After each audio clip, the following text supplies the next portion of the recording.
Want some, get some. Can I get a hell yeah? Yes, I am a pirate. You have to go with the Pirates because, of course, they have cannons and everything. It's a pirate's life for me. Be proud of who you are and what you are.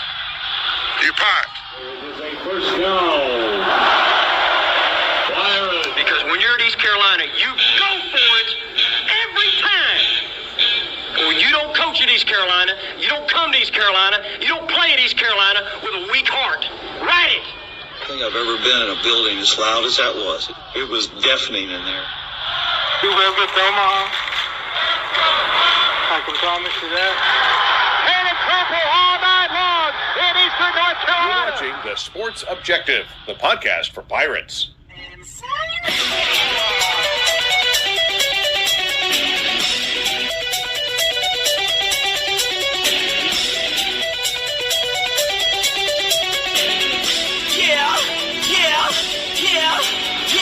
My heart is purple and gold. I'm a pirate down of my soul, and I don't back down not at all. Find out when the cannons explode.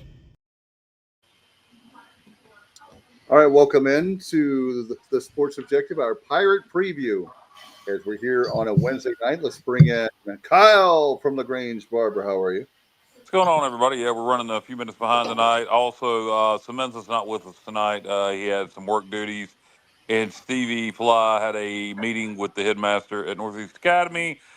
So Stevie hopefully will join us before the show's over. But later on, here in about 15 minutes, we will be joined by the voice of the Campbell Camels and former voice of Pirate Baseball, Chris Heymer. He'll join us later on. And now I'll welcome in, Dave, Mr. Stats himself, Johnny Stats, JR, Johnny Robertson. What's going on, man? What's good tonight, fellas? I'm just looking forward to more football on Saturday. I will be there. First home game of the season. I'm excited. Yeah, Johnny's going to streak. Can you around. hear me? Yeah, Johnny, you're good. Oh shit! You're good, man. We got you. Good, we can hear you. Okay. Again, I was having audio troubles. I wasn't even sure. Okay, I'm good now. We even got the old shit. Yeah. Oh, okay. I apologize for that. I'm good now. I'm good. You're good. We're off to a great start. But the Pirate preview here on the Sports Objective, as we do every Wednesday night, by the way.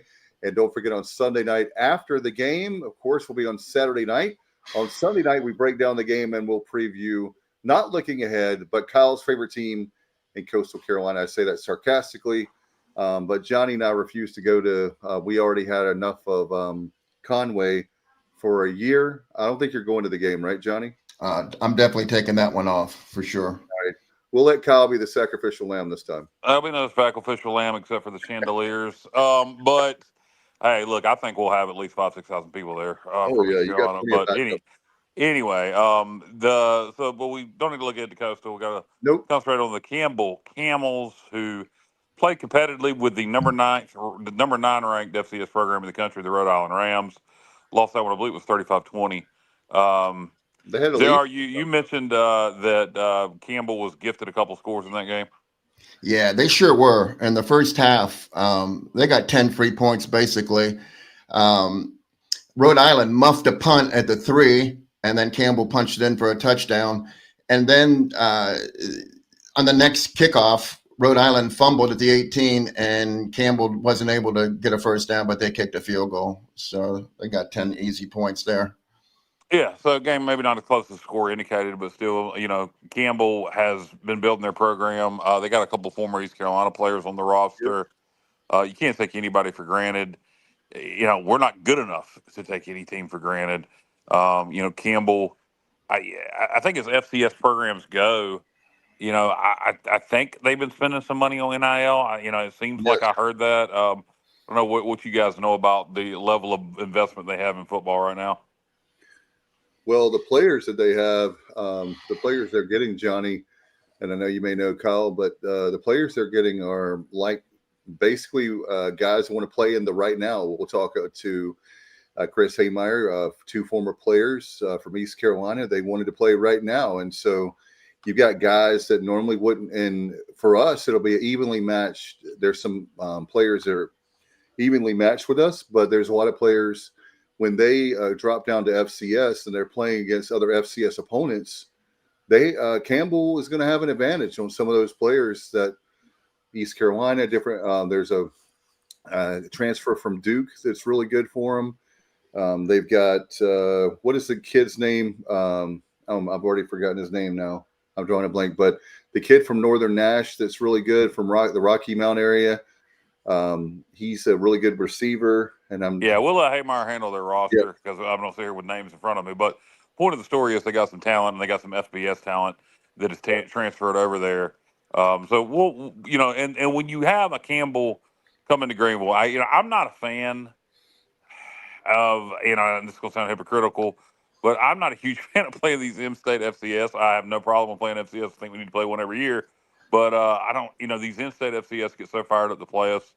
Campbell will, give us their best shot as well they should. So, Zara, what concerns you about Campbell? Well, Kyle, you said it. I mean, let's go back to 2018 NCAA. They beat us. 2017. 2017. Yeah. No. No, it was 18. It was 18. That was 18. 17 was Madison. Yeah. And so we lost 2 in a row there. But I mean, overall, we're 10-2 in the last 12 against FCS opponents, and pretty handily. I mean, really, the last 3 games, which was Norfolk State, Gardner-Webb, and Campbell, 133-13. Wow. Yeah, what's interesting, and we've had some good teams. I remember struggling with ODU when they were FCS. I remember struggling with Charleston Southern big time. years. Yeah, and we had a good team that year. So, we're going to be trying to establish a run against Campbell. That is something we are definitely going to try to do with the lack of running against NC State. So if the score ends up, as long as we win it and we don't look bad, if the score isn't as lopsided as people want it to be, I wouldn't panic. You see, North Dakota, great FCS program, almost beat Kansas State this past week. I mean, it happens. Idaho should have, could have, would have beaten Washington State.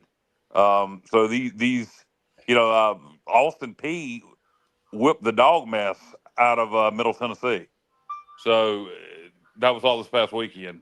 So you better, have your chin strap on, your helmet on, your jock strap on when you're playing anybody. And like I say, I think Campbell's an FCS program on the rise. And a little interesting note that Heymer may be able to elaborate on a little bit. They just signed a deal with WITN. WITN is going to air several Campbell football games on 7.2, which I find very interesting that they're trying to, I don't know if I want to say infiltrate this media market, but trying to make a bigger, have a bigger impact in Eastern North Carolina. I don't know if that's for recruiting purposes or what, but I thought that was interesting. Yeah, I did too, Kyle. I think they have 5 home games that they're going to broadcast. And Okay, it's so also all 5 home games. Okay. Yeah, and it's going to extend down to the Wilmington area as well. Okay, so are they on a station in Wilmington also? Is that what you're saying? Yeah. Well, that's according to the WITN. Yeah, WITN press release. They said it was going to extend to 2 other of their stations that they own in the state. Okay, that makes sense because the Wilmington area would be more Campbell market, and there's probably a Fayetteville station, which would certainly be the Campbell market. So that makes sense. Great broadcasting, right? I have no idea, but That's I do find it interesting, and I wonder how they'll do on 7.2. Obviously, this is East Carolina country. I don't know how FCS ball does in the rankings, but I saw that release with Campbell, from WITN, and I thought it was something related to our game. And it said Campbell football and WITN. I thought, WITN 7.2 is carrying this game from the ESPN Plus feed, which is something I haven't seen done in years. I didn't think we had that right to do that anymore from the American. And no, it was Campbell having several home games televised on WITN 7.2. So interesting footnote, not directly related to the football game, but related to Campbell. No, and that's actually, that reminds me of guys. That reminds me, Johnny and Kyle, of the 90s. Remember the 90s where after the Peach Bowl, we had a lot of games on WITN. Oh, WNCT, then WITN, and that extended all the way through the mid-2000s. But going to jump into our side of the ball before Heymer gets in here. Want to get your guys' thoughts on what y'all are looking for this weekend from the Pirates. The obvious one is establishing the line of scrimmage on the offensive line, establishing a running game. We didn't do that last week. I'd like to see the defense continue to play well, continue to tackle well. That's anytime you can tackle well in space, it's going to give you an advantage. So I'd like to see that continue. Like to see Smith and Smith. Anthony Smith had an okay game. Thought Yannick Smith was very quiet. Need to see him more involved. Yep. Like to see Padaway get more involved with the passing game. Is Brock Spalding, is he going to be a consistent playmaker for us? That's, more things to see in game 2. But the biggest thing, and I don't want us to get so caught up on it that we don't just go ahead and do what we need to do offensively to win the game. But the biggest thing we need to do is establish the running game. And I'd like to see us, Zemenza mentioned it Sunday, be more creative with the running game. Some more option type plays, pitching the ball outside more. That's the biggest thing I want to see. JR, what about you? Okay, so obviously the running game is 1A for me, but Campbell, they performed pretty well against Rhode Island. Rhode Island was good running the ball last season, and Campbell held them to 3.2 yards per carry. So, I mean, yeah, I'm looking for us to be successful on the ground, but I think you can't write it off as it's Campbell, because they have proven that they can be effective against the run. That I'm looking for our running backs to maybe get involved in the pass game a little bit more. We had 4 targets to the running backs at State, and we had 2 drops, 1 incompletion, and then London caught 1 for 8 yards. So, I mean, those guys, getting them, the ball, obviously Gunn's not going to be involved in the passing game too much, but the other 2, I really want to see what they can do, getting the ball out in space, like you said. And I think that adds a new level to the offense. Yeah, I'd like to see both running backs, both the kid from Houston, whose name's escaping me right now. I don't know why. It will not stick in my brain. Help me out, guys. Who you trying to figure out? From Houston. Oh, the running back. Yes, the running back. Kyle, you and I are the same one. Okay. Yeah. Well, the running back from Houston transferred here. He played. He played significantly. Parker Jenkins. Jenkins, Parker's the one that he was in there on that goal line. Yeah. Parker had a big freshman year 2 years ago at Houston. Played significantly Thursday night against the Wolfpack. I think he's a guy that we really want to utilize in the passing game. He didn't, catch the ball thrown to him Thursday, but he'll get more opportunities. I think him and Montgomery, something Matt also talked about was he'd like to see us, while we're using 3 backs, focus on 2 of them to get them lathered up, so to speak, which I agree with 100%. I think lots of times running backs need to be in the game more to get lathered up. So then you got to figure out who your primary back's going to be. And then the other 2 get their rotation and their touches. But whether that be Montgomery or whether that be Parker Jenkins or whether it be Marlon Gunn, I think we need to find that primary back, and then have one more back that gets the majority of the secondary reps, and then use that third back, Gunn in situational type spots, the goal line, short yardage, etc., him being the bigger back. Yeah, I agree. Guys, I want to do some comments real quick while we have a chance. Kenny, hello, Kenny. Robert, Jonathan, all on the show tonight with us. Kenny said this is a game the Pirates need to show dominance, run, pass, and crush them on defense. Yeah, that would be great, Kenny. I mean, I'm more worried about just winning because I do think we're going to be working on the run game quite a bit. And JR made a good point that, Campbell did well against the run against a good FCS running game from Rhode Island the other night. Again, I'll go back. I wouldn't be unless we get the run going, and maybe we will early. I don't expect the score to be as lopsided as people want it to be. Okay, I want it to be. I'm like Kenny. I'm looking for a smashing, a thumping, or whatever you want to call it. And I want to see. Okay, so the past 5 games against an FCS team, we've gotten to see the second string quarterback. I want to see Mike Wright. Caton. Well, I want to see Caton. Mike Wright, we're going to see, and there's no doubt about that. but I wouldn't even mind seeing Raheem Jeter. I just want to see Caden Hauser on the sideline with no helmet, on or holding it, whatever, and not he's checked out for the game, and we get a look at maybe Wright or Jeter under behind under center, whatever. By the way, guys, Robert's saying he's looking for less penalties. Good point, Robert. Yes, penalties hurt us significantly Thursday night. That is something we need to cut down on drastically, and I think we will. Those are correctable mistakes. You're playing the Wolfpack, first game of the year. You make a lot of mistakes first game of the year, a lot of new players, emotional game against NC State. And early in that game, I think the crowd was getting to the offense. So I do expect the penalties to be cut down significantly this week. I don't mind effort penalties. And a lot of those penalties were holds on offense. And to me, that's effort penalties. But at the same time, those holding penalties offense will kill you. So, I'd keep the effort, cut out the penalties. I don't remember us getting too many dumb personal foul type penalties against NC State. So that's a good thing. Yeah. All right, also, I was just going to say, Dave, one more thing. We didn't have an interception for the first time on opening day since 2016. So let's see if we can go 2 in a row. The last time that was done was Shane did it in 2013 against Old Dominion and Florida Atlantic. So, wow. All right. There you go. Florida Atlantic Thursday night game. I remember that game well. Jonathan agrees with Kenny. Like Coach and Logan says, good teams beat bad teams badly. We need to dominate this week. Oh, who said Campbell's a bad team? Campbell's, I think, is a good FCS team. I'd like to dominate them, absolutely. But this narrative that they're a bad team needs to stop. They're an FCS team. I think they're probably a pretty good FCS team. I want to win about 50 points, but. Well, here's the thing: FCS does not help us any, and that's why it gets us one closer. It gets us one closer to that bowl eligibility, and everybody else does it. If we quit doing it, we would be idiots. We would be fighting a battle against other teams that are trying to get bowl eligible that are playing one FCS.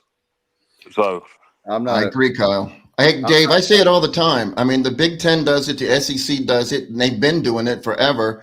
I mean, we're not better than they are. I mean, they do it, and I think we should take advantage of it. Well, the problem becomes that if we ever have a magical season, we'll see. If we have a magical I'll do nothing but say, look at Liberty 3 years ago, 2 years ago, whatever it was, had the weakest schedule in the history of FBS football. Didn't play forget a FCS school. They didn't have one Power 4 opponent on their schedule. And they made what would now be the playoffs, the New Year's Six. So, I guarantee you, if we went 11-1 this year and our only loss is to NC State and we got to win over BYU, Tulane, Memphis, and then South Florida in the championship game, we're in the playoff. I mean, we're not contentious for the playoff this year. We're not that good.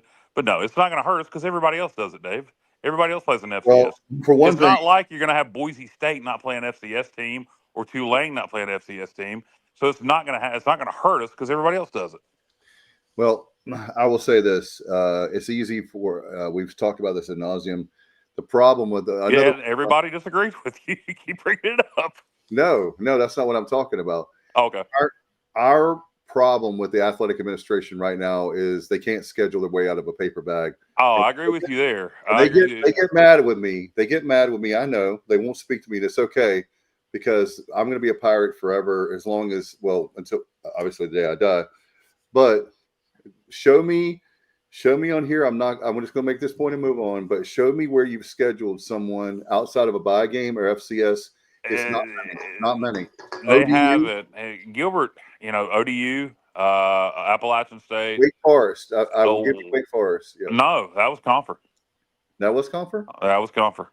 Okay. I think Gilbert got the NC State series extended by 2 games, but I'm not even sure I can give him credit on that. I think that might have been post-Confer. I think that might have been who was the acting AD at the time? Dave Hart. Yeah. They gave us an extra one because we did that ridiculous. But I still thought we extended it by 2 games since then. We may need to look at it. If somebody knows, post it. But Besides that, Gilbert has not done much from a scheduling aspect that's been impressive. No, he has not. And so that's why I'm saying you can schedule an FCS game where we have to pay $300,000 over there. Then you can't schedule North Carolina.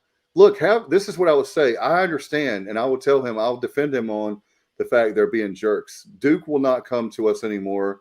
Carolina won't put us on the schedule because we beat them the last 3 times. And oh, by the way, look at Monday night. They've got a $10 million coach that has 48 points scored on him. And they're more worried. The media tried for a whole summer for Carolina, by the way. Well, I look at Northwestern, and you look at that, and you look at the payout we're getting for that. And I like playing Northwestern. And, if you're going to do a buy game, it's kind of buy game I want to do. But why not approach it about a 2-for-1? Why not? Instead of 800,000, we'll take 500,000 for 2 trips up there, and then you come here 1 trip. Thank you, Philip Lee. I'm telling you right now. There was something about, even though it's a different era, there's something about the 90s when you have those big games on the schedule. And I'm not talking about. Dave, did you send Heymer the proper link? He just texted me. Yeah. Okay. He said he's.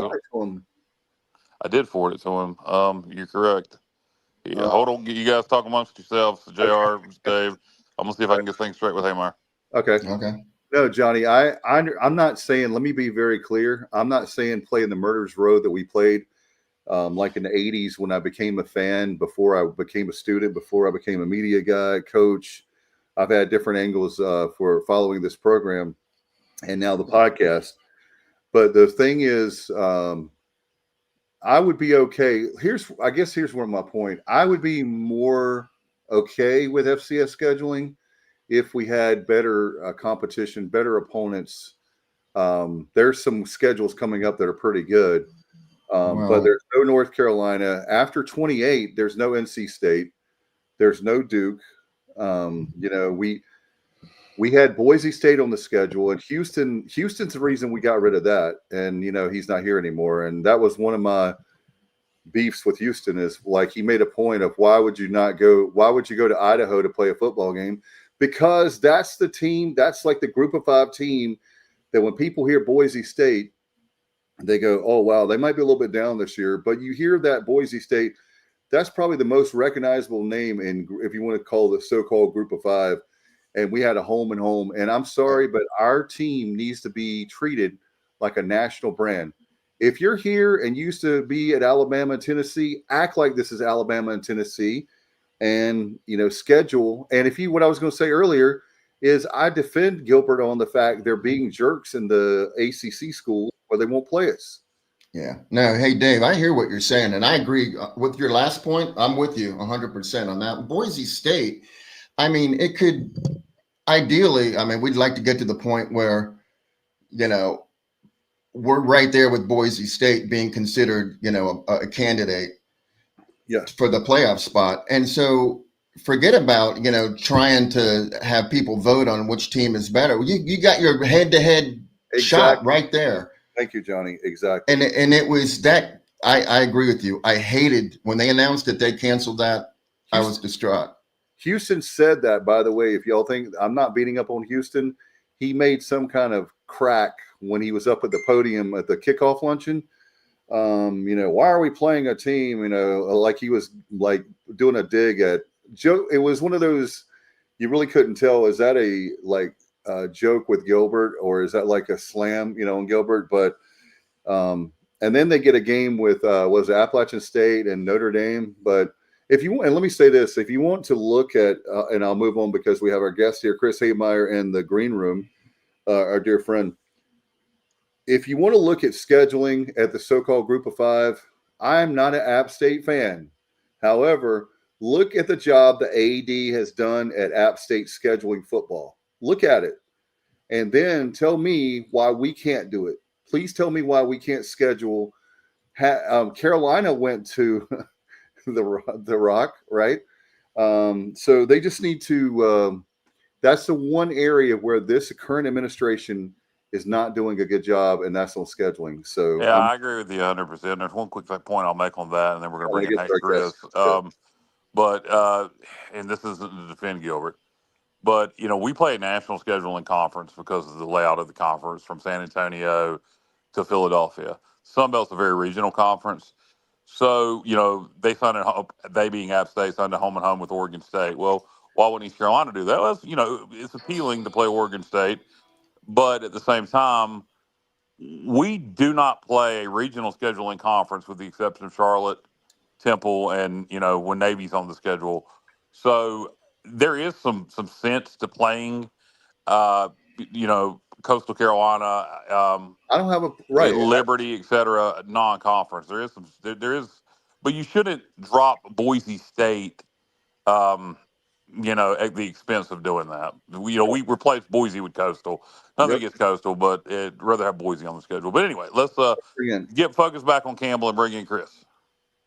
Chris Heymer, the voice of the Campbell Camels. Sorry, we're having a little debate about scheduling, but we want to Chris, bring. would you like to chime in? Man, I love it. You guys remember we all fell in love with ECU because they had any team, anytime, anywhere, man. When they would load it up, and that's how. And look, guys, that's how they made the reputation. The rules have changed, obviously, but it's great for the fans.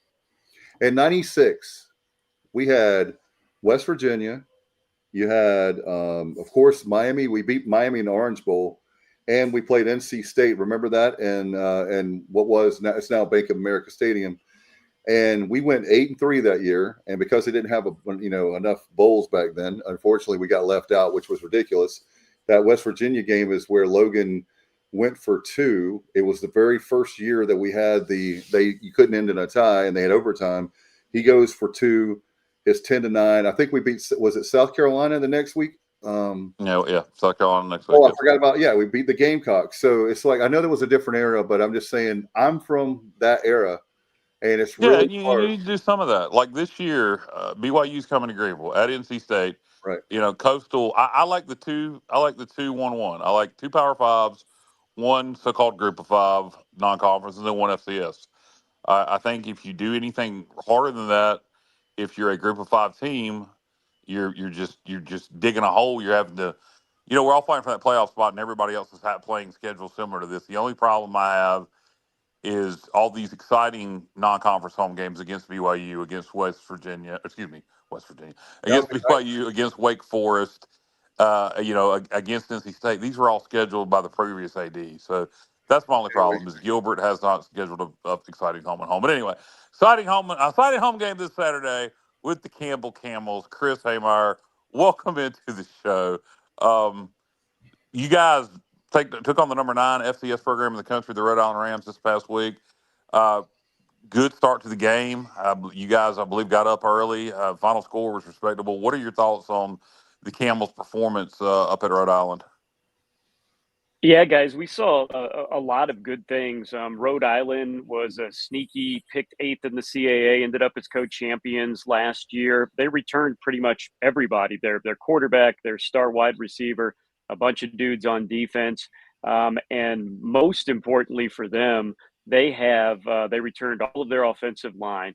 These guys are all either redshirt juniors or above, so they honestly have one of the most experienced offensive lines in all of FCS. So they're the prohibitive preseason favorite to win the CAA. They won a playoff game last year, and they're ranked in the top 10. I think the latest poll had them at 8.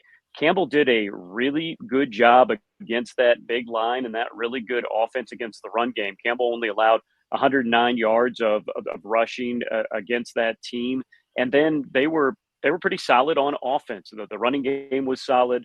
A guy that I know people around Eastern North Carolina will remember, Randall King, who was a standout basketball and football player at Northern Nash. He's the star receiver now for Campbell. He had a big game, 5 catches through the air. And a Duke transfer by the name of Spencer Jones. He really didn't play there, dropped down, and he's a 6'3" guy, good speed, good possession receiver. He had 5 catches as well. Campbell had a very inexperienced special teams going in, a brand new long snapper, a brand new punter, a brand new field goal kicker. That usually spells disaster, especially at the FCS level, because you're playing with some walk-ons and some redshirt freshman guys. And Campbell hit a couple of 30-yard plus field goals, had some good punts and forced 3 turnovers in the first half. Rhode Island was just too experienced down the stretch, but that was a game that Campbell led from late in the first quarter into the fourth quarter. Again, it's much different playing an FBS team the caliber of ECU, but I think for the whole season, things bode well if Campbell can do that against a top 10 team. Chris, you mentioned your run defense against the Rhode Island running attack, and pretty much shut down Rhode Island's run game. And you mentioned them having one of the most experienced offensive lines in the FCS. The Pirates struggled mightily to run the ball against North Carolina State. Did a good job in the passing game, particularly late in the game, but struggled to run it mightily. I think that's going to be a big focus for ECU this week is to try to get that running game going. Do you think that plays into Campbell's hands? If you guys, are good against experienced offensive line, FCS or FBS, an experienced line is experienced line. Do you think that plays in you guys' hands if we are working on trying to establish the run? Well, it's something that both teams know. At least you think that would be the game plan for ECU to establish that. So it'll be really interesting. Again, in a very experienced FCS line versus a very experienced FBS line, you're usually adding about 2 or 3 inches and 20 to 25 pounds. But it will be interesting as we talk about in these games, especially why it's so fun, at least from us. In Campbell's standpoint to play ECU, and ECU has been really good to play Campbell 2 times here. In the last 3 years, that means a lot to us and a lot to our fans. There's a lot of guys that grew up in Eastern North Carolina that grew up liking the Pirates. There's a couple of former Pirates on this team. You talk about the run game, backup nose guard, big Logan Wright. And I say big Logan Wright because the dude's 5'11", maybe, but he is all of 310. And he is number 2 on the depth chart right now for us. But I tell you what, when he got in the third series of the game, I was watching film after the game a couple of days ago. And, man, that big man was something that experienced offensive line hadn't seen before. And he broke through and really caused some trouble. Campbell has some quick and some experienced linebackers. They line up in a 3-4, but those linebackers will move all the way around. So it'll be interesting to see. I will say, one of the big weaknesses that stood out for Campbell in week 1 was their corners. So even though everybody's thinking, maybe they'll establish the run and do the run, I think ECU too, knowing that the corners were the weak spot for Campbell, might try to exploit those, of course, with guys who are taller and faster out there than Campbell saw last week. Chris, I wanted to ask, obviously, with one of the things I was talking about is guys dropping down from East Carolina, the dropping down from Duke. Well, didn't play at Duke, but drops down. This is not the one thing I want to tell Pirate fans. This is not your daddy or granddaddy's FCS because of the transfer portal. And there's been so many changes, what I'm not going to get into, obviously, because we have the smartest listeners and viewers, so they don't know all about that. But can you talk about that, about for Pirate fans, Pirate Nation, don't be like the snob and think, oh, it's an FCS opponent. So you've got a lot of FBS talent, the James Madisons of the world from years ago. And now you guys that it's not the same anymore. Yeah, absolutely. And the transfer portal has just shined a spotlight on that. What I have really noticed is, when we were coming up and an FBS team played an FCS team, a lot of times it would be 28-0 before you got to the second media timeout in the quarter. That's because these were FCS guys that were undersized and would come into a place like Dowdy Ficklen Stadium, and the crowd and the lights and the scoreboard, and they literally would be shell shocked. That's not the case anymore, because, as you say, these are guys that have come up either in big environments or have dropped down from the FBS level. I was talking to somebody the other day, and they said, man, this transfer portal, NIL, they must really be decimating FCS. And look, on the one hand, Campbell lost their best tackler to an FBS team last year on the defensive side. They lost their best receiver, a guy by the name of Sincere Brown, who started his collegiate career at South Florida, came to Campbell, redshirted a year. Campbell built him up. He became one of the best receivers in all of FCS, broke all kinds of records. He's playing for Dion right now in Colorado for what he is claiming and others have backed up to be about $500,000. So yes, that's the sad part of NIL and the stuff that places like Campbell can never compete with. But Campbell got a lot of guys like this guy from Duke, Spencer Jones, that was a 3-star coming out from Maryland, the state of Maryland. He went to Duke. He was buried on the depth chart, and now he's coming, and he's going to be a really big piece for Campbell. And where Campbell is positioned, Bowie's Creek at times in this college history, or let's be honest, maybe the first 120 years of this college history, hasn't been the sexiest location in the world. But we're getting guys to. That's a guy who probably has a lot of friends that are still at Duke, probably has a girlfriend that's in Durham, and so instead of going somewhere else, he sees that he can go to Bowie's Creek 50 minutes away. And we're seeing that with NC State drop downs. We're seeing that with UNC drop downs. And we're seeing that with ECU guys, let alone, you mentioned it, Charlotte guys, App State guys, because they say, hey, they can still stay in what's a pretty cool state with a lot of people they know, and they can play some good football. And then those guys that I just told you about, those two guys started at FBS, dropped down to FCS, had a couple of really good years, and now we're getting paid back in FBS. We don't want to, tell guys when they're coming in that, hey, you come here, just play for a year and get paid.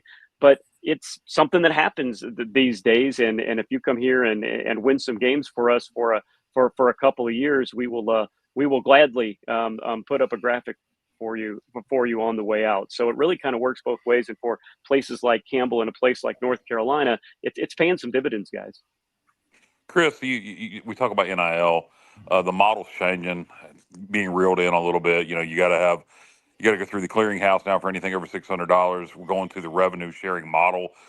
East Carolina, I shouldn't say abolished our collective, but Gilbert, our athletic director, has strongly encouraged all money to be donated to the Purple Gold Society. I can't even think of what it's called.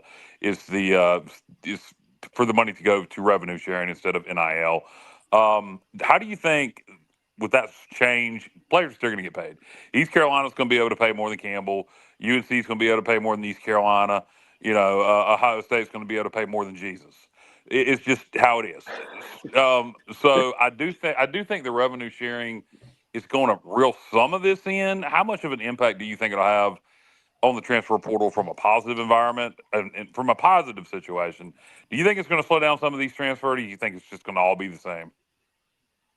Man, I don't think it's gonna slow down a lot of the transfers, but what it has really done, and we have noticed, at the group of 5 level and the FCS level, now you have to choose what sports that you want to go all in if you are going to compete. Really hurts a place like Campbell. Look, Campbell, since they joined the Big South and were in it for 12 years, of course, now 3rd year in the CAA for Campbell, they won 52 championships over 13 sports. Because of what you have to do, even at the FCS level, to be competitive in men's and women's basketball, to be competitive in baseball, softball, to be competitive into football, you're going to have to use some of that money. Revenue sharing, as you guys know, at the P4, they got a lot of revenue to share because they have the multi-million-dollar TV contracts. Down at this level, we don't have revenue to share. We aren't making money on our athletic department, so we have to come up with it in other ways. And that's just not a Campbell thing. That's FCS teams across the entire nation, actually in better position than most are. But that's what we have seen at this level, that the real true effect of the revenue sharing is. If you want to be competitive in something, you are going to have to pay some players, and you can't do that with the extra revenue you have because you don't have extra revenue. So what you're seeing is you're going to have to cut some of the Olympic sports, which really is a shame, because at the FCS level, the majority of the people that are in the student athletes that are in it for the Olympic sports are getting most of their education paid, having a really good experience, and are people that will give back to the university. But those people and those teams are going to be a little less than what they were in the past. Yeah, it'll be interesting to see, particularly for me, how it affects, not only, the majority, who knows what's true, but you hear, I think 75% of our revenue sharing money is going to go to football, 15% to basketball, and then the 10% is going to be divided up between baseball and women's sports. Now, that's what I heard. Who knows if it's true? But I'm going to be interested not only to see how it affects Pirate baseball, but Campbell baseball, who's been a thorn in our side. How it affects you guys. Campbell baseball has grown so much over the last decade. It'd be a shame to see you guys take a step back. I'm tired of you beating East Carolina and Boys Creek, but it would be a shame to see you guys take a step back. Yeah, and that's what really hurts, because in baseball we're talking about a Campbell team that for the second straight year has had 6 former Campbell players reach the majors. Most of those guys, including Zach Neto, who's the starting shortstop for the Los Angeles Angels, came out of high school to Campbell. They stayed at Campbell because they knew all the great things about it, just like why so many of the players that you guys know that have been stars for ECU over the last decade and a half stayed, because it's a really cool baseball environment that you get to play some really cool teams, especially in midweek when you're playing some of the best other baseball teams in the entire country. And in a sport like baseball, it doesn't matter if you're playing at Lenore Community College or Pitt Community College or ECU. If you're good, or if you can throw 96, they're going to find you.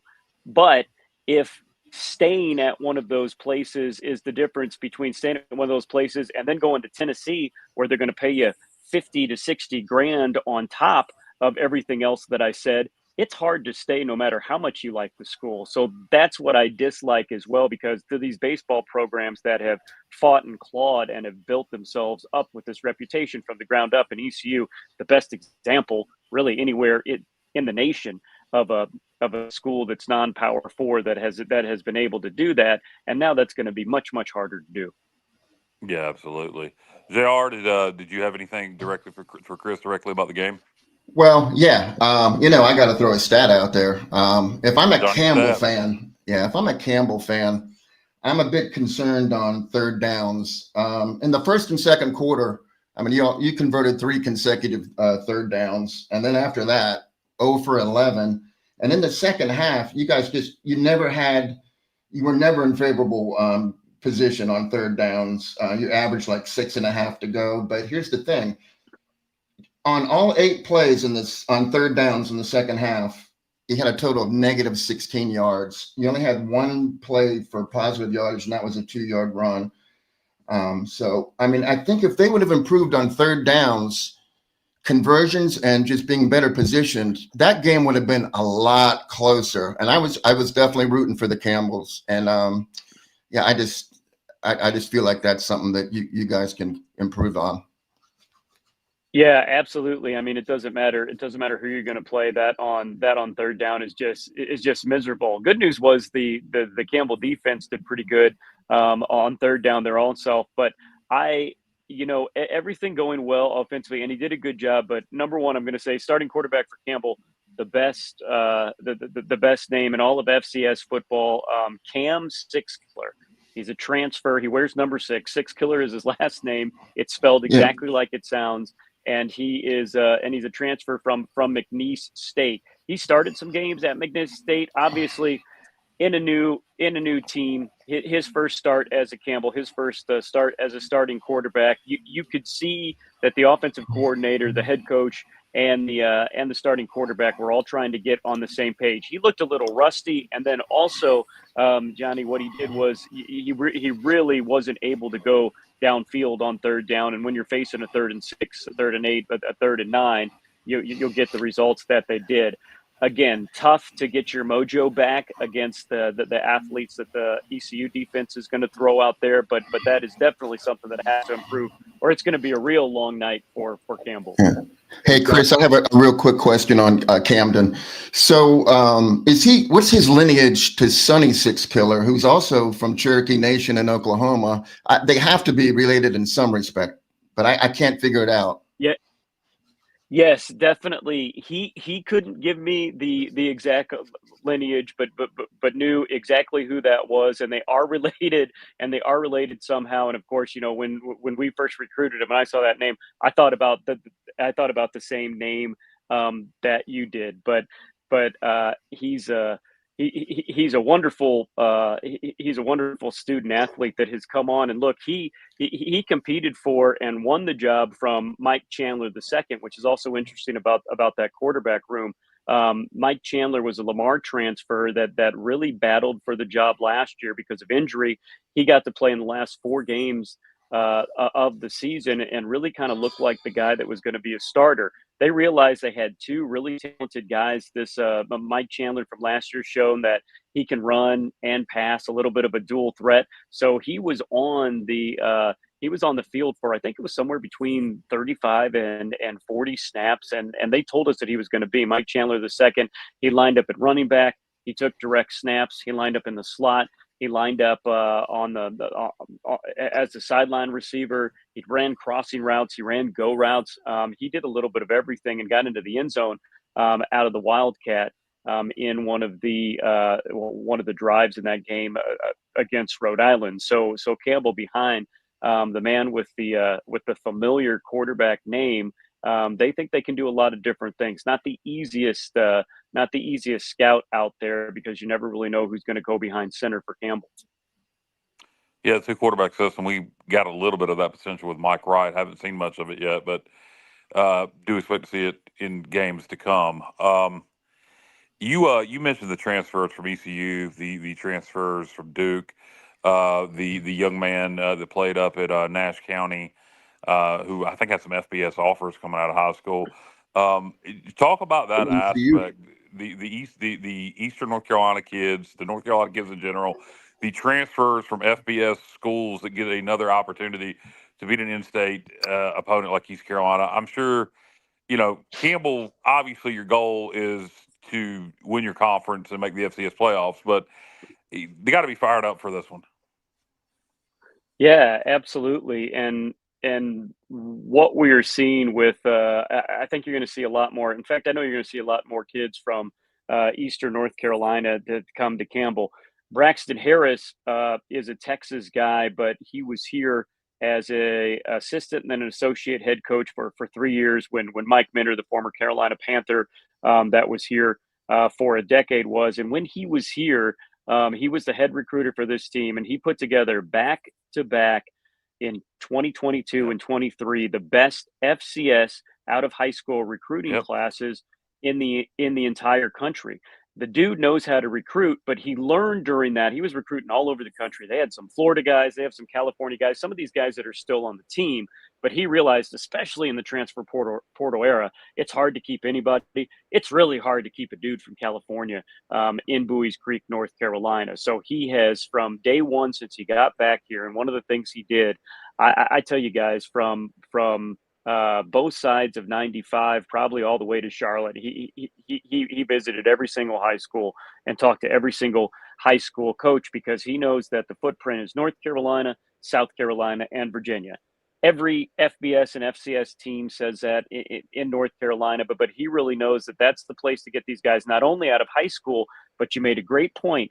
It's these guys that, grew up playing in North Carolina, South Carolina, Virginia. You know how you are when you're 18, you think it's going to be a good thing to go to the West Coast or the Northeast or the Midwest to play some football, and you get homesick and you realize your friends and family can't play for you. So if you're going from FBS and coming back down to FCS, landing spot right in Campbell, right in the middle of everything. And again, that's another thing that's going to help in this crazy era. The transfers, especially backwards, Campbell's going to be a good landing spot for a lot of guys. You mentioned recruiting in North Carolina and Eastern North Carolina. One thing I noticed this week was the announcement by WITN that 7.2 would be carrying 5 Campbell home games this year, and I think a couple of other stations, one in Wilmington, and I don't know if the other one's in Fayetteville or where.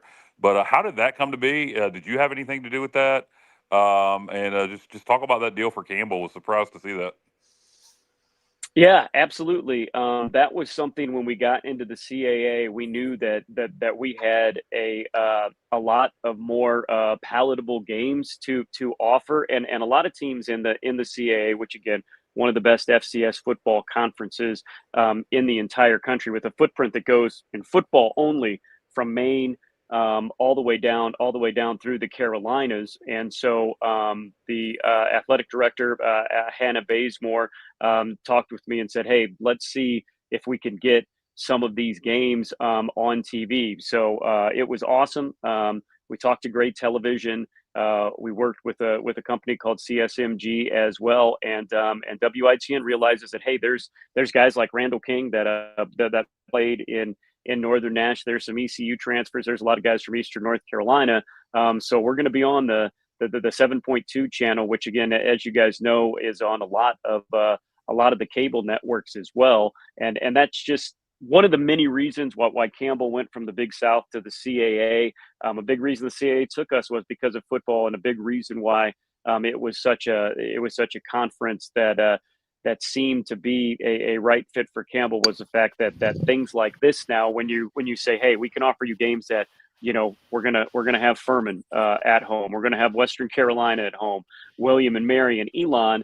These teams are a little different than Robert Morris and Charleston Southern, and so we're able to get on some local and linear TV, as we call it, because these are games that people want to watch, and we're really excited about it. Thanks for mentioning that. No problem. We have some questions for you, Chris. So Sure. starting with From Kenny. our listeners. Yes, from Kenny. Chris, what Campbell players make Pirate fans uneasy this Saturday? Well, you guys have seen this. It goes one or two ways. I've mentioned Randall King's name a lot because he's a sensational athlete and a guy that was a high school all-star in basketball, as well as you had mentioned it. And I think they actually mentioned it in the Pirate press conference this week, that he was one of those silent commits or what have you to ECU, nothing officially on the books, but he was going to come here instead. Instead, he went to Campbell. So when you're playing so close to home, when you're playing in a stadium and that you know a lot about, and a team that you know a lot about, it either does one or two things. Your adrenaline is going so much that it's going to make you even better than you usually are, and you're going to have a big day, or the opposite team's going to know where you're from and what you're trying to do, and also sometimes the nerves set in, and sometimes you try to do a little too much. So Randall King certainly is one to look at. I really like Spencer Jones as a receiver. Again, a guy that was in the program at Duke, and although he didn't play a lot, he's not going to be intimidated by the size and speed of the secondary of ECU. And then I really want to see what Mike Chandler II can do in the Wildcat against this ECU team. You know, we haven't seen him throw it yet this year when he's taken direct snaps. I think that's probably in the playbook somewhere, and he's got the speed and the make you miss kind of moves that could create some problems. So I'm looking at those three guys offensively. If Campbell's going to win, they're going to need to do something special. All right. Johnny Gardner says, Chris, not sure if this topic falls under your umbrella work-wise. So where the Camels have continued agreement with Under Armour. Thoughts on that agreement, just using your brainstorming tour through Eastern Carolina? Hey, yeah, absolutely. So Campbell connected with Under Armour back when they moved into Big South in 2011. When you remember, guys, Under Armour didn't even sell shoes yet. So Campbell got into Under Armour because at the time they were with Adidas, and Adidas kind of treated Campbell like Campbell at that time. So They got into Under Armour. Back when I think only Maryland was using Under Armour. Yeah, right. And so to be one of the first, we got some special attention, but also too, and again, this is a little bit above what I deal with day to day. Although with one of my new job areas, I'm going to have to get a little bit more versed in it. So you guys just wait till next year. When we play you guys into baseball, I'll be able to tell you all about it. But we were able to get direct access. So our Under Armour rep is not somebody that works for another company that runs Under Armour for a lot of things. Like we're talking to the actual guys in Baltimore. Our athletic director, Hannah Bazemore, who has been in the athletic department first as a student worker and has worked her way all the way up. She has great relationships with them up there, and they treat us really, really well. It's been a great relationship. And I tell you what, guys, I'm not just saying this because I got a lot of free gear from them, but I started at Campbell in 2011, and I believe just last winter when I was going through my closets, there were a couple of over 10-year-old Under Armour polos that I threw out. Now, look, if you have to pay full price from them, I realize you wince a little bit, but these darn things are going to last a long, long time for you. So I can vouch for. I can't vouch for the football helmets, but I can vouch for the polos that I wear to work every day. And Chris, speaking of Under Armour, isn't the owner of Under Armour, the founder, a Maryland alum? I think off the top of my head, I heard that somewhere. Absolutely. Absolutely. You'll remember, guys, that he was, moisture wicking fabric wasn't a thing, and that's what he created and got Under Armour on the map. And again, they still, their polos, their shirts are pretty awesome. And again, they've been really, really good to us, and it tells you something about the company. Again, they have now a lot of quote unquote bigger universities and colleges in their stable, but they still treat the Camels well. It was funny you mentioned about the moisture, the wick away, the moisture non-absorbing fabric. What's so funny about that? I work at a place that used to deal with apparel a lot. I don't anymore. But what's so funny about that? You go back to the 90s, early 2000s. One of the primary materials in that shirt, in the Under Armour shirt, and the shirts that are that style, the dry fit, is polyester. And polyester you couldn't give away. You couldn't give it away. Right. And, the gentleman that founded Under Armour came up with a very useful, I'm about to say something that don't make any sense, a useful use for it. But he utilized it the way it should have been utilized and turned polyester into something that was used incorrectly and was made fun of into something that was very desirable by blending it with other materials. Yeah, isn't that funny? Not great as a leisure suit, but No. great as a weightlifting shirt and a running shirt, right? Yeah, absolutely. By the way, Alan Vick says, "Great to see you, Chris. You're a true professional." I don't know if you remember. Oh, thank you. Go ahead, Johnny. I just want to. I was just going to say, no, regarding Under Armour, didn't Kevin Plank? Didn't he resign? And then I know he's back, but do you have any idea why he left for a while? I don't. I think it was one of those when, if I remember it right, things weren't going well, and then you have a board involved and everything like that, and then he came back and started to make some good deals again. It's gone kind of up and down and back and forth. They were losing a little bit of the market share, but they have come back and like everything, I'm gonna sound like my age, but the kids these days, things fall in and out of style just with a snap of the fingers. So we're glad Under Armour has stuck with us, and we will stick with them. Yeah, Under Armour got red hot, 2012, 2013, 2014, and then they fell off, and Adidas really started to take over a lot of the market share again. Nike's always the standard bearer.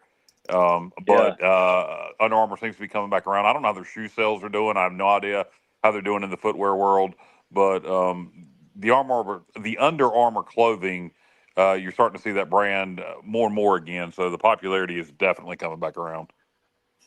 Yeah, and I will tell you, the shoes. I mean, they literally didn't sell any shoes for anything. I think they started with a football cleat, and the stories where I was right there. That the shoes were not really good when they started them. 14 years ago. Whereas if you were trying to create a shoe line out of scratch, it would be. But the shoes are a lot better, especially the high end shoes that you pay some good money for. They have figured those out. They have figured those out, certainly. But it's interesting, isn't it, guys? Like what is it? New Balance now has come out of nowhere and is a cool shoe now altogether. And Champion is back from the dead as an apparel brand as well. Yes, so that Champion it's really brand interesting. Bizarre thing. They were selling Champion at Walmart. And it's expensive too, and Champion stuff now is really, really pricey. Yeah, it was insane. They were selling it at Walmart one day, then the next day all the kids were wearing it. It's insane. Chris, I wanted to we'll start wrapping up here in a minute. I do want to ask you a couple. Well, I'm not going to ask you. Just going to make a comment. And so somebody keeps hearing like a guitar strum in the background. I don't know who that is, but anyway, the miss you here in Eastern North Carolina. Not the Boys Creek. I know it's kind of southeastern, central North Carolina, but true Eastern North Carolina. I remember you from WCCI. Remember you calling the Indians games. Of course, I remember you calling the East Carolina baseball games. Miss you here in Eastern North Carolina. I know when the position came up and after Jeff Charles passed away, things we won't get into what happened with Chris Edwards. I was ashamed that happened. He's a good dude too. But really, I wanted to see you back here, and you're happy in Boys Creek. So just want to say, not asking you to comment on it at all. Love to see you back in East Carolina one day. So the question is, do you miss Eastern North Carolina? Do you miss Greenville, New Bern, Washington, Kinston, your days at CTI, your days calling Indians games and ECU games? Do you miss this area? Oh my gosh, absolutely! I heard barbecue number one because even guys, we are an hour and a half away from Kinston and Greenville, and that I mean the best barbecue places around here are good, but they ain't Eastern North Carolina. And I will offend someone, and we'll start an argument that'll last 30 minutes if I say what my favorite places are. But there's multiple kinds of them, like around every corner in Greenville. I mean, it's amazing, you guys. Like Eastern North Carolina has such a huge place in my heart, and New Bern and Kinston and Greenville, because it's people like that, are watching this podcast right now that care enough to send something and say, hey, a true professional, or here's a comment for you, or I want to ask a question, or are you guys even remembering those broadcasts? That's what's really special about it, because Eastern North Carolina sports fans are real sports fans, and they're good sports fans, and they know good broadcasting and good sports writing and good local TV coverage. And you can see that because guys like Brian Bailey and guys like Brian North, who I worked for when I first started there, have been around for so long, because it's not only really good sports and a good variety of sports, but there's so many good sports fans and good sports people and good high school coaches. I learned so much there, and when we play ECU, it's always fun. But when we play ECU in football, it is awesome, guys, because this is the sixth probably interview that I've done to help people get a preview of what Campbell's bringing to town, and it's so much fun, and it's all guys that I knew when I was there. So that was that's what makes it so much fun, and the fact that podcasts like yours and other shows and other local TV, they care enough about the sport that they want to get to know this team that they're playing. Look, Campbell, huge underdog. We're going to go up there. We're going to get a check. You guys are probably going to win by double digits, but you still want to know about this team, and you take the time to reach out to the people that know about the team. It's an unbelievably special place in my heart. As you guys know, when you're standing down at the sidelines at Dowdy Ficklen Stadium when they play Purple Haze and the team comes out, I've been in different big college stadiums. I have been in pro stadiums, and that is the top. And of course, baseball had a very special place in my heart. I was there during one of the many very good years with very good people, and it didn't matter if they were playing Chowan on a Tuesday or North Carolina on a Saturday night in a regional. That place was packed, and you couldn't get a better baseball environment. So it's great to be so close, and it's great to be that so many people that I love are still in North Carolina and Eastern North Carolina, and still take the time to say hi and care. I love Greenville as much as Greenville loves me. I can tell you that much. That's I think awesome, you're going to be the next AD for ECU. Anyway, you did a great job. But, no, seriously, when you think about Meador is another one that comes to mind. But you've always Brian Meador. Meador. Yeah, exactly. But no, I love Meador. Love Meador. One of my favorite people at ECU. You're right about. You're definitely right about how far the media has come. It used to be pretty much just the Daily Reflector. You had the television stations, and there was no radio as far as outside of the game. And now you have radio, you have internet, you have podcasts. We were the very first in 2018. And it's funny, we started something, and then there's like 6, 7, 8 podcasts. Not that I'm complaining, just saying I'm glad that we're still on. And Kyle's put up with me for 7.5 years, and Johnny's been with me pretty much all the way, commenting, and we call him Johnny Stats for a reason.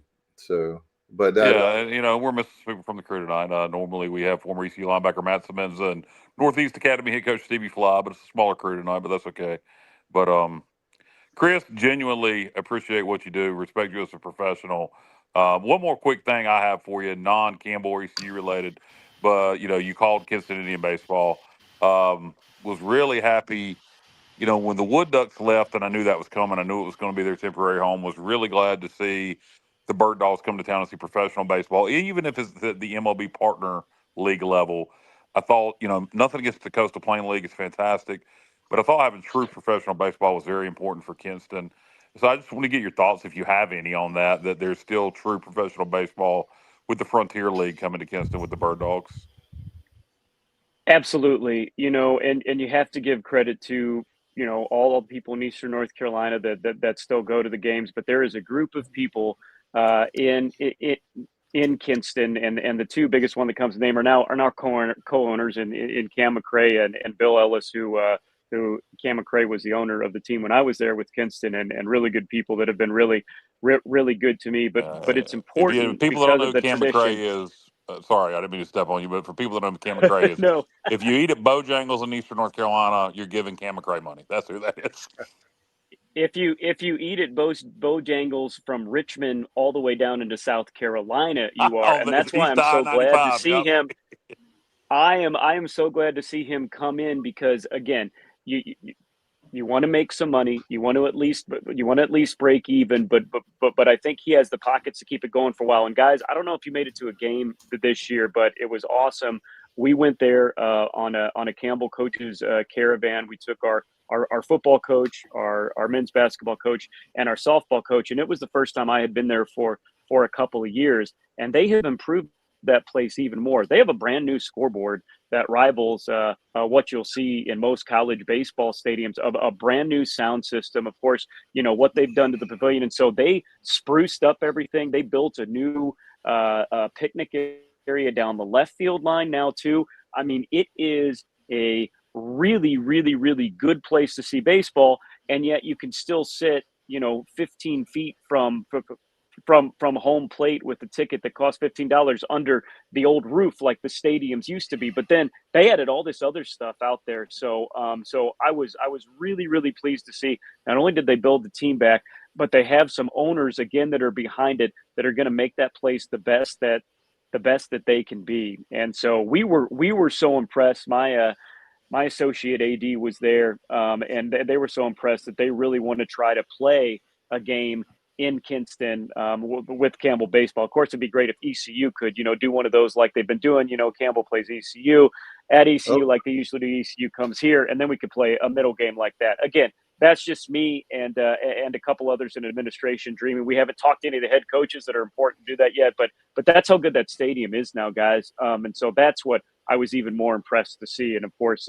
we'll love to have baseball back in Kinston. But they made an interesting point. This is both a good and a not so good thing. If you're a Kinston baseball fan, that this shows the reach of the game. But because of the Coastal Plain League and all this, they said that in all the towns that they used to draw from, your Goldsboro, your Greenville, your LaGrange, your New Bern, your Jacksonvilles, all of these teams now have Wooden Bat League teams. And so that is helping to grow baseball in other places, but to pull away from Kinston. So hopefully it helps Kinston rebound. I thought Kinston was just getting there, guys. And I don't know, we all know about the town and the problems that they have. And I think it was about to get over the hump, and then COVID kind of kicked it back down again. So hopefully this ballpark and what they're putting into it will revitalize things once again. Yeah, you make a great point about all the Coastal Plain League and Wood Bat League teams around. I had that very thought. Goldsboro does not have a team, but that is an area that should be able to draw from. Wilson, the Tobbs, looks like they're probably going to Zebulon because the Mudcats are moving to Wilson, true minor league baseball there, single A affiliate for the Brewers. Morehead City, the Marlins are one of the best drawing teams in the Coastal Plain League, so that hurts attendance for coming up from the coast. Greenville has the Yard Gnomes now. So yeah, I agree with all that. It's great for the game, but I do think it hurts people. Or people to places like Kinston with the Bird Dogs, and the amount of and they have done some great things. I agree with you. The scoreboard, they got to work some kinks out. There's a lot of potential with that scoreboard to do a lot of cool things. They got to find somebody who knows how to operate it. Yeah. The party deck, the Mother Earth Brewery party deck, the picnic area. There's several things. There's several things they need to improve on, and I've had these conversations and will continue. Oh, But I was going somewhere with this to sidetrack myself. I had to explain as a fan going to these games to several fans in the stands what Frontier League baseball was, what independent baseball was, what it meant to be an MLB partner league. So many people were, and I Yeah. love the fact that they have MLB partner league all over the place. Yeah. But they need to do a better job explaining what that is and really lean into that to separate themselves from the collegiate league baseball. yeah. Yeah, because as you know, it's a big difference. And again, like, hey, it's professional baseball, and a lot of times those are guys that have made the major leagues before and have played the triple and the double A, which is better than the baseball that has been in Kinston for really the past 30 years. Guys that are just coming up. You're right. The way I explained it to people, I said it's unaffiliated minor league baseball. These guys can sign with any major league baseball Yep. program they want to, and they do. There was a guy, I was keeping up with the Frontier League. There was a guy playing for the New York Boulders that got signed in pretty late in the season to Tampa's organization, the Rays. So this few players leave the league during the season each year. So it is really good baseball. And I don't know how we got on this tangent because the Bird Dogs went long. You brought it up. Yeah. But no, it is really good baseball. I'm glad to see him in Kinston. I'm in LaGrange, so it's near and dear to my heart. So hopefully continued success for the Bird Dogs, but more so continued success for the Pirates and continued success for the Camels after this weekend. Yeah, Chris, I wanted to ask you Absolutely. really quick, speaking of baseball, your thoughts on as far as the Mudcats not being there anymore, the Warbirds. My friends in Wilson, just judging by social media, I don't think it's a great move. I love the city of Wilson. I don't expect you to say anything about that. But just judging, they love the Tobbs. The Tobbs have a lot of traction there. They won the CPL. They're going to Zebulon. Well, that's according to Justin official. They're going to Smithville. Yeah, I know Wow. Zebulon.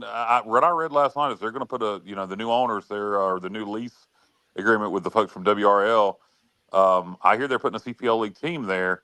Now, who knows? That could be a bad rumor. It could be something else they're going for. But to me, putting the Tobbs there made a lot of sense. You can call them the Carolina Tobbs, kind of tie in the Mudcats and the Tobbs together. Yeah, well, I love the Mudcats. I think it's a shame, and I understand.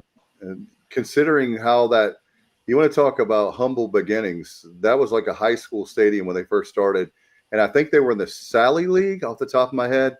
And I saw Michael Jordan play there with the Birmingham Barons. He was number, I think, 45, but it was double A at the time. And there was a time when you had single A with Kinston, double A with Carolina, triple A with Durham. So within a short distance. But I will say this about Kinston really fast is that I do go to the games. However, if they were closer, I would go to a lot more. So we're going to move Kinston. I mean, you can't. I understand that. I'm just saying the reason there's a lot of us that want to go to games, and we may go to a few games, and we would go to many, many more games. But it's just like for me, it's at least an hour and a half each way. Like, so you get done at 9, 10 o'clock at night.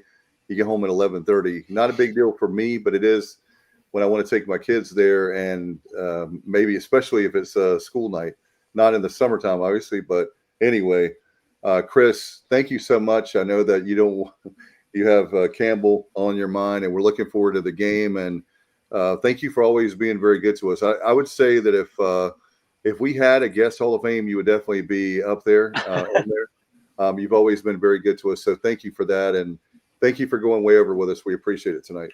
Well, hey, I love the discussion, and anytime the Orange Camels are coming up that way, just give me a call. Thank you guys for what you do. It's always a fun time, and let's hope it's a close-ish game, at least for us through the first half on Saturday. You guys, thank you so much. See you later. Thanks, Chris. All All right, bye-bye. See ya. All right, bye-bye. Great to have him with us, obviously, guys. And Yeah, genuinely really like Chris Heymer and respect him as a professional. I think he's one of the best in the business. I would love to see him back at ECU. yeah, Southern Johnny Gardner with the Southern League from Mudcats. They actually told them when it was AA that they were going to kick them out of the league if they didn't. And all of a sudden, they built a nice park. And I hate that I didn't get a chance to go to Cattail's restaurant. But anyway, unfortunately, I couldn't go to any of the games, and I know that's really sad. But we'll see. We'll see how things go with the Warbirds. I do like the name of the Warbirds. I like that a lot. It's a history thing with them. I think it goes all the way back to World War II. Somebody help me out. Johnny Gardner, Justin, somebody can help me out. I believe that's off the top of my head reading that, but I wish them the best. But just judging with the people that live in Wilson that I know, they won't. Their Mike Bell won the general manager executive of the year for the CPL. They won the CPL. They have a ton of attendance, man. They've got tons of sponsorships. They have the North Carolina Baseball Hall of Fame there, Johnny. I don't know if you know about that. They even have my Uncle Roger in there. They have stuff in there, but it's right there with the stadium at Fleming Stadium. It's one of those cool ballparks like Granger. But anyway, we'll see how that goes this coming year. We'll see how they do the attendance wise with. Yeah, no doubt, and I think people in Wilson will embrace it. If not, then maybe that'll bode well for the Bird Dogs. You guys want to give your scores really fast here? It's just three of us. I'm going to make up a score for Matt and Stevie. I'll give mine first. I'm going to say East Carolina. I'm going to go East Carolina 41, Campbell 21. Okay, I'll go next. We're close, Kyle. I've had, since thinking about this game, I'm going to stick with my first thought was. I'm going 42-14 Pirates. And I know people are talking about, I just don't see, not that I'm dogging the team, I just don't see 50 points.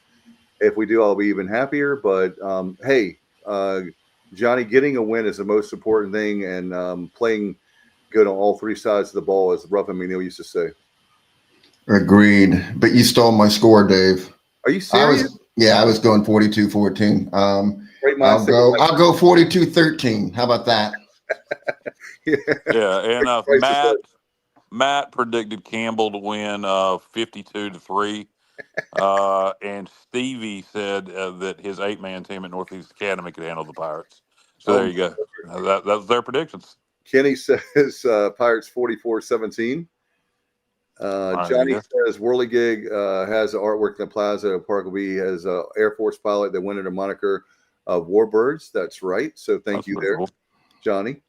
And Philip Lee said he thinks it's going to be 35-14. Hey, I'll take it, man. I'm serious. I'll take it. I think really quick, guys, I'm going to say this. We're not overlooking Campbell. I think it could be a dangerous game if we're not focused. If we come in looking back at NC State or thinking ahead to Coastal, I think they got enough talent on that team. There's enough former FBS players that played in the ACC.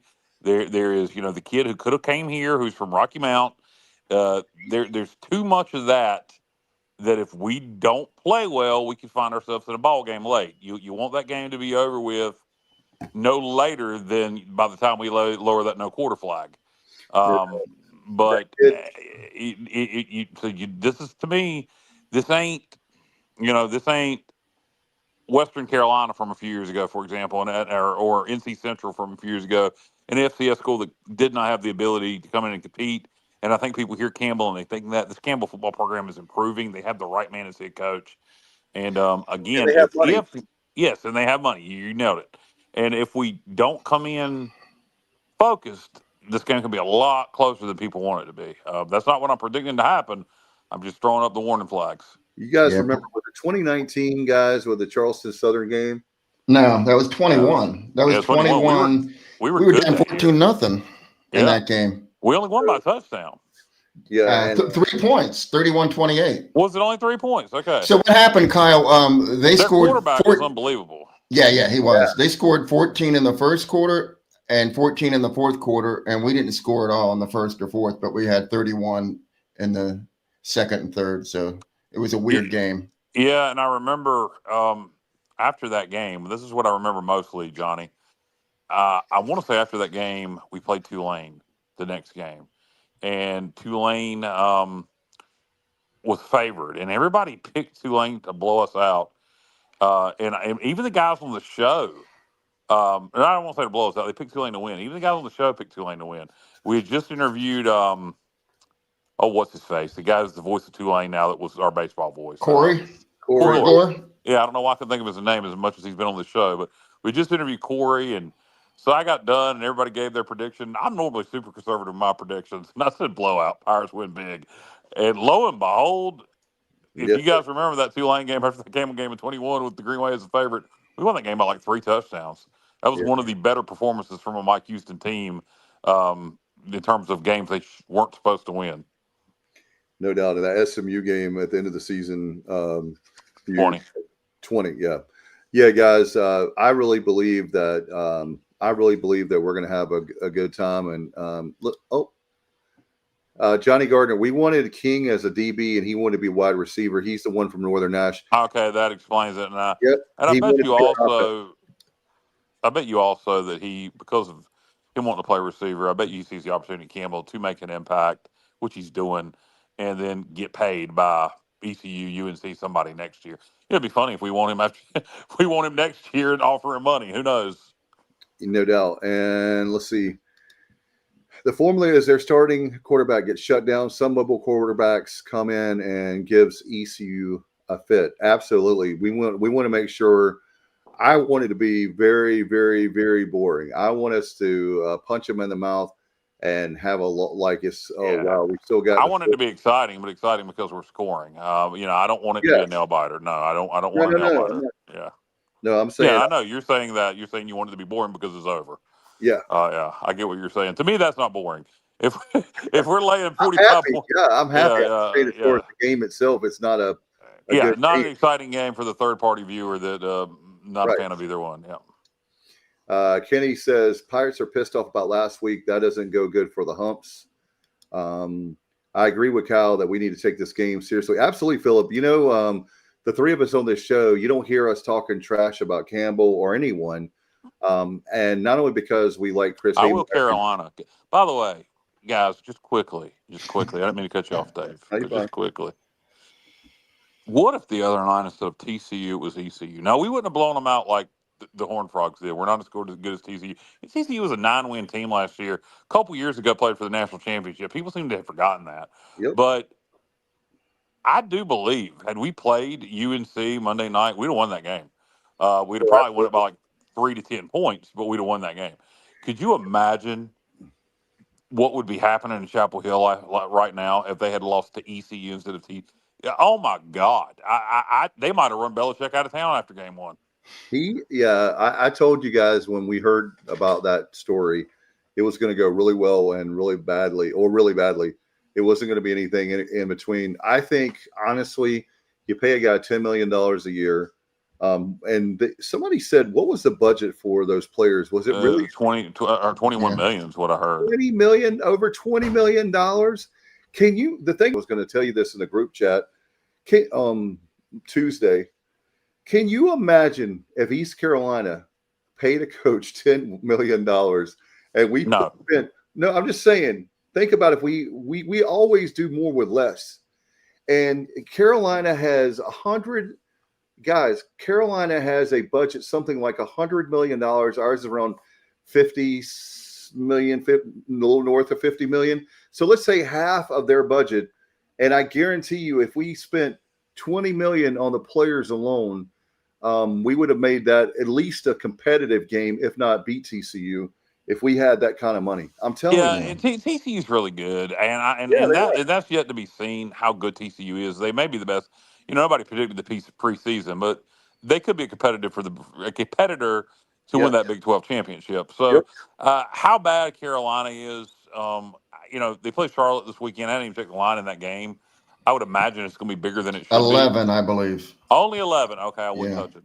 I thought, sometimes they don't, Johnny, sometimes they don't adjust lines enough after week one because they don't overreact. That one, that one's an adjustment. I was going to say I figured it was going to be like 17 points, so I wouldn't touch that line at 11. If it was what I thought it was going to be, like 17, I was going to say put all your money on Charlotte. But at 11, no, I wouldn't touch Yeah. that. No way. I hope for Carolina's sake, they better start Max Johnson because he's clearly the better quarterback over Gio Lopez. And that team, they spent $21 million. They didn't get any speed whatsoever. That could be the slowest team in the ACC. Yeah, because he's coaching pro style football, JR. He's running practices like it's the NFL. I'll tell you what it's like. I was thinking about you guys when we were watching that game. I think a lot of us were watching that. But when I was watching that reminded me of the crap that was going on with the Montgomery years. I think they have more talent, obviously, than Montgomery had. Oh, definitely. But I know. I'm not comparing the they talent. Got city speed. But exactly. But if you look at it, think about this. You hear about we should run this as a business, talking about college football now. You hear about, it's more like the pros now. College football is way, way different. Look at all the times you see college football coaches try to be pro or vice versa. It's not the same. It's totally. You still got to develop talent. I do think, Dave, that and we need to really start wrapping this up. We're going long, but I do think that there is a place probably with managing rosters for a young NFL coach. But Bill Belichick is 70-some freaking years old. Look, just because you're banging a 24-year-old, don't make you young, brother. I mean, good for you. I'm not hating on him for his girlfriend. A lot of people are, mainly women, and then guys that want to pretend like they're saying it to please their woman. But I'm not hating on him. I'd be doing the same thing if I had that kind of money and I was that age. But, I think the game at the college level, I won't even say it's passed him by because he was never here. He's stepping into something that people say football. Well, bullshit. It's just not true. So I think he's stepping into a world he really doesn't know anything about, and he's doing it at 70-some years old. Did you see him? When he walked down, when he was walking, it was just like, oh my gosh. For me personally, they had a retiring coach in Mac Brown. They paid all that money, and they hired another old guy. Yeah, I know. I was thinking the same thing. I was thinking the same thing. And on top of that, he's getting $10 million a year for 5 years. That's $50 million. They put $30 million into the football program. And I'll just say, I'm going to go on the record for this because this was my gut feeling. I'm just going to say it. I don't care anything about Carolina, but I will tell you this, just for a guy outside looking in, I'll mark my words right now. They've gone from mediocre to bad football. And I'm not going to say that just yet. I wouldn't be surprised if they're at least a bowl team. I think there's too much talent there. Maybe we'll get a over-under was 6.5, guys. Maybe we'll get a 6-6 North Carolina in the Military Bowl. Oh my Lord, that would be great. But let's see here. Let's do a few more comments and last call for comments and questions. All that money, their talent level is less than state. Philip says, I think the Bill Belichick experience will last 4 to 5 years, and that's about it. And, no, it ain't going to last that long, Philip. No, I don't think so. Unless something changes majorly, if they go 6-6, I bet he retires after this year. But if he doesn't at least win 7 or 8 games, I bet he's done after this year. Philip says, no, go ahead. I have a stat. I have a Bill Belichick stat. Please go. Bill Belichick's record, including the last game against TCU, without Tom Brady, 84 and 104. Wow. One of my coworkers that's on my team said to me, David, I know what the problem is. And I said, what? And it's not a football person. And it's a lady. She says, he doesn't have Tom Brady. I said, that's one of the absolutely. If he could do that, let's see. Alan Vick, our buddy, says it's like I said, Belichick had the look on his face like I do when I'm trying to figure out how to put cheese on my burger at Sheetz. There's kiosks when you're trying to figure everything out. I got it. All right, Matt says, correct me if I'm wrong, but that transfer DB from ECU was the third leading tackler, and Mims was their best defensive DI. I don't know. I saw people talking about the two former ECU players and their stats, and I don't give a damn. They're Tar Heels now. I hope they both stub their toes really bad. Clay Jerry said, but you guys know that Holton Ahlers is the son of the PA announcer. He still is. And That's pretty funny. I mean, I don't know why you bring that up right now, but it was joke about about as it. relevant. It was about as relevant then as it is now, Jerry. So I get your joke. God, that used to get on my damn nerves when people. I got a good friend who's a very smart man. I won't get into who he is or what he knows. But he's a very smart man, and I'll say this: I would trust him with my life. But he don't. Good God, he was convinced Holton Ahlers was the worst quarterback ever and needed to be on the bench. He said And, he was talking about Garcia, how great Garcia was going to be. yes, very smart guy. Not putting him down at all, but I'm just saying sometimes you're an expert in one thing and you just don't know. He didn't know quarterbacks. You know that saying with Shinola? Let's see. I just okay. I got it. Also, Antoine Jackson has been good for us at UCF. What? He's been good for us at UCF. I don't know what that means. That I You're don't. saying he was good here for us, and now he's at UCF. I guess that's what he means. Yeah, I don't care. I don't care about any of these players that have transferred on. I don't know why anybody else does.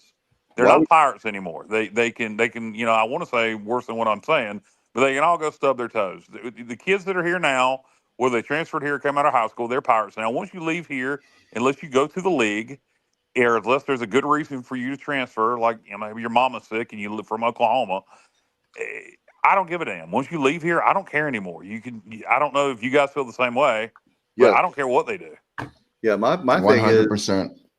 My thing is, especially Johnny with baseball, I was like, if I heard one more time about Zach Root, I'm not anti the guy or bitter.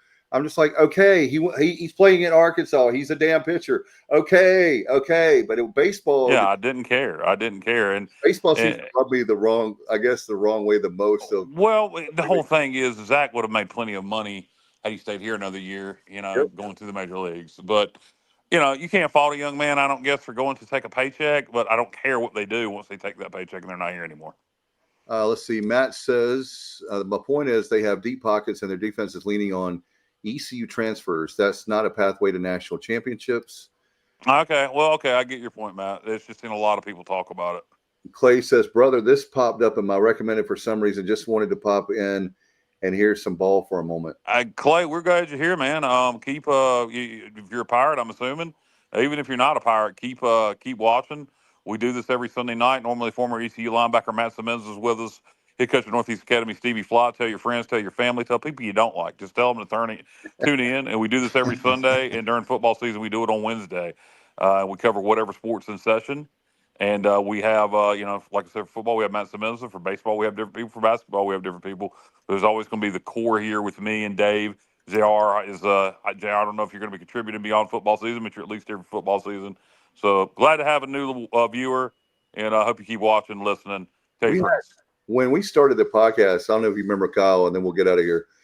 We have some people that are non-ECU people that back then listened, and now I don't know if they still watch or listen, but that's the coolest compliment you can ever get is when you have somebody that doesn't even care about ECU, but they're like, okay, if I want to know about ECU, then I'm going to watch the Sports Objective. Or sometimes they're, trolling or they're nosy or whatever, but hey, we'll take it. We are very proud of over 7.5 years, well, almost 7.5 years. And actually it is 7.5 years now officially.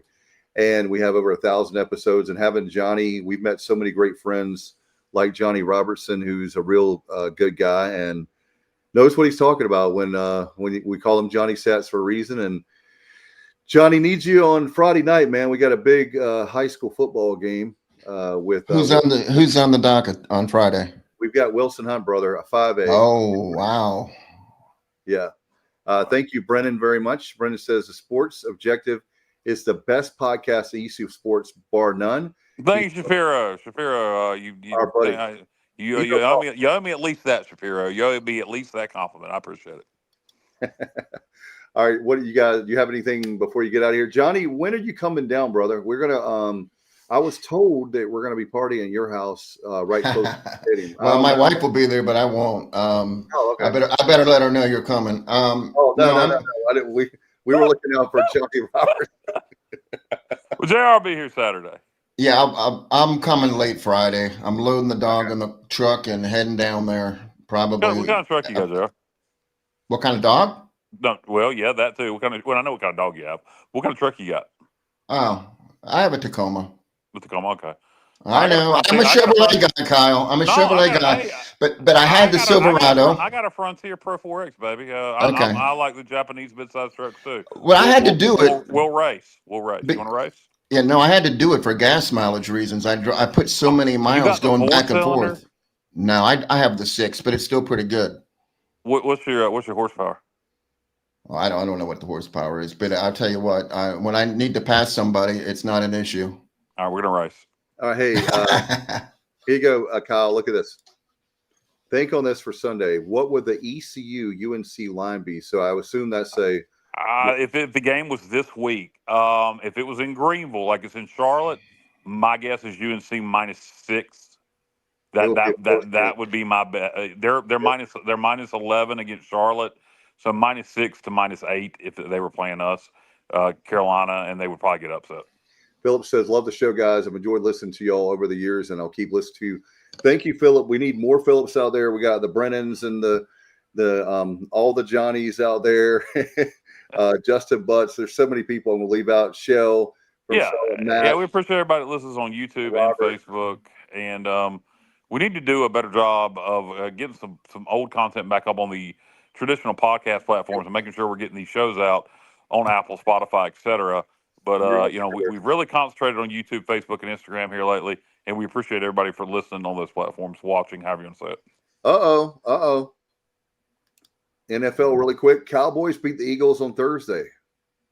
I know we'll see about that. By the way, great documentary on Netflix, even though, sorry, Kenny, I love you to death, brother, but I'm a Redskins fan.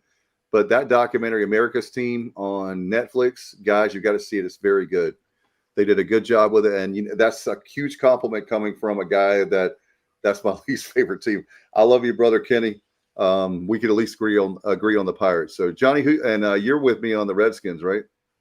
I was a diehard Redskins fan. I mean, I go to all their games, but no, I'm a Panthers fan now because I hate the fact that not only they changed the name to Commanders, but they didn't even let us keep. I mean, they could have kept the uniforms essentially the same and just done something different with the helmet, but they went for a complete rebrand, and I'm not participating in it. So I love Jaden Daniels, though. I love Jaden Daniels. They're bringing back the burgundy and gold from the 80s, the Joe Gibbs years. So yeah, for one game. At least one, and maybe a couple games. But Kenny says I'm so over Jerry Jones. Kenny, let me just say this, and I'm sorry, Kyle, but I'll say this about NFL. And you guys know how much I love defense. Micah Parsons, I saw the guy in last year when the Commanders, the Redskins played the Cowboys. That dude is so much faster in person. To get rid of that guy, to trade him, and then you didn't even tell him he was traded. The way he found out he was traded is the Packers called him. He didn't even know he was traded. So anyway, I'm not worried about him. He got a lot of money guaranteed, and we're not going to get in that. They're referred to as movers. Oh, that was unbelievable. Anyway, guys, I look forward to it. We're going to get out there at the 2:00 hour, and we're going to be. By the way, if you want to come see us, we are going to. We will be directly behind, and hopefully we can get Kyle and Johnny, a few of us, together for a little bit. If you're, I believe the spot is 613, but if you know where section 2, where you come out, we're literally like right there. The scoreboard end on the press box side, it's like a paved. Dave will be there at 2:00. I will not. I am not. It's going to be 90 degrees. Look, by the way, as we wrap this up, the only 90-degree day we've had in about 3 weeks is going to be Saturday. Then we're going to go back to unusually cool weather for the start of next week, which is fantastic. It seems to be an early fall, not a false fall. But I won't be there at 2:00 because it's going to be 90 degrees. Kickoff time is going to be about 80. I'll arrive about 4:30. So whatever tailgate I hit up, whether it be the Sports Objective tailgate or anybody else's tailgate, it'll be about 4:30 when I get there. We'll just come there halfway through the tailgate. And guys, I'm looking forward to it. I'm going to be actually in the press box, and my tickets. All four is two fathers and two daughters are bringing their kids to see the game, trying to get more people in the stadium that would maybe not normally be there. Two fathers and two daughters are bringing their kids to see the game? No, it's two. It's Good a Lord. dad and daughter. Dad and Oh, daughter. okay. dad All and right. daughter. All right. Yeah, that I know Good. personally. Good. So Go anyway, Mountaineers. wow. All right, I wasn't going there, but anyway, we have music 2 until 5. Kenny, let us know where you are. We'll try to see. Maybe one of us can get over there and see your brother. Appreciate you very much. Put it in the comments, and we'll be able to see it. We'll get out of here. Good luck to the Pirates. Don't forget, by the way, we have the Pirate football playback Sunday night. If you remember, the Logan show used to be on Sunday nights at 8. That's when we have our post-game show. And we're going to go for it every time. That's right. Or you don't coach at East Carolina. You don't play at East Carolina with a weak heart. Write it. That's right. All right, guys. We'll get out of here. Have a great weekend. We'll see you Saturday right there at the stadium and back here on Sunday night, again, for the Pirate football playback. Thanks to our great guest, Chris Heymer. Thank you, Johnny. Thank you, Kyle. Thank all our great listeners and viewers. We appreciate it so much. Until next time, you've been watching the Pirate preview, and it's on the Sports Objective. Good night, everybody.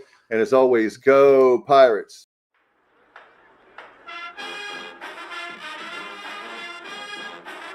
You're watching the Sports Objective, the podcast for Pirates.